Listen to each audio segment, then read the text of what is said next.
Bonjour à toutes, aujourd'hui je vais vous donner 10 astuces pour pouvoir bien vivre votre grossesse. On y va? Allez, c'est parti. Le fer est nécessaire pour construire le volume sanguin du futur bébé et de la maman, dont les besoins augmentent durant les 9 mois de grossesse.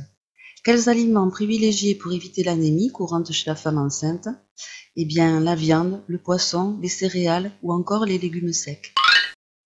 Indispensable à la fabrication du squelette et des dents du futur bébé, il est conseillé d'en consommer 1200 à 1500 grammes par jour. Si votre alimentation ne lui en fournit pas assez, le fœtus viendra piocher dans vos réserves, ce qui fragilisera vos os, vos dents, vos ongles, vos cheveux. Alors, à vos laitages, mesdames. Si vous êtes ronde, en léger ou en fort surpoids, ne vous étonnez pas de perdre quelques kilos en début de grossesse. Ne paniquez pas et ne cherchez pas à augmenter vos rations. Le simple fait de manger équilibré, pour le bien-être de bébé, peut expliquer cette légère baisse sur la balance. Thé ou café? La consommation de thé ne pose pas de problème particulier pendant la grossesse, tant qu'elle ne dépasse pas un demi-litre par jour. Au-delà, elle peut gêner l'assimilation de fer par l'organisme et donc augmenter le risque d'anémie. Quant au café, il n'est pas déconseillé, mais en petite quantité, 2 tasses par jour maximum. Contrairement aux idées reçues, l'eau du robinet est peut-être la meilleure de toutes.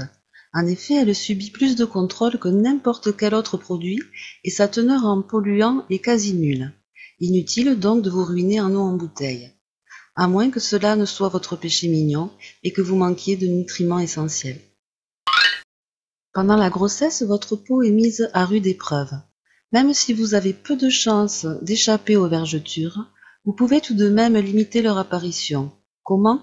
En nourrissant constamment votre peau à l'aide de massages et de crèmes. Hydratée et relaxée, la peau s'assouplit, se détend et risque moins de se fissurer.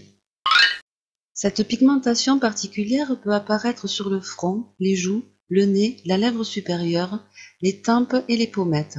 Elle est due à l'imprégnation hormonale de la grossesse et vous oblige à vous protéger du soleil. Pas de panique, elle ne laisse généralement pas de marques et disparaît après l'accouchement. Les bouleversements hormonaux agissent sur votre sommeil. Celui-ci évolue à chaque stade de votre grossesse. Au programme, grosse fatigue le premier trimestre, sommeil réparateur le second, agité le troisième. Pendant ces 9 mois, restez à l'écoute de votre corps et n'hésitez pas à faire des siestes. Inutile de peser chaque aliment au gramme près, de recenser chaque calorie ou de comparer votre prise de poids à celle de votre sœur ou meilleure amie elle aussi enceinte. Chaque cas est unique, ne vous fiez pas trop aux règles et mesures préétablies. Tout dépendra de votre faim, morphologie et poids de départ. Que les amatrices de bulles se rassurent. La consommation d'eau gazeuse n'est absolument pas déconseillée pendant la grossesse. Elle peut même être utile pour les femmes qui ne boivent pas suffisamment d'eau plate. Cependant, si vous souffrez de ballonnement ou de reflux gastro-œsophagien, elle est à éviter. Voilà, j'espère que ces 10 astuces vous seront bien utiles.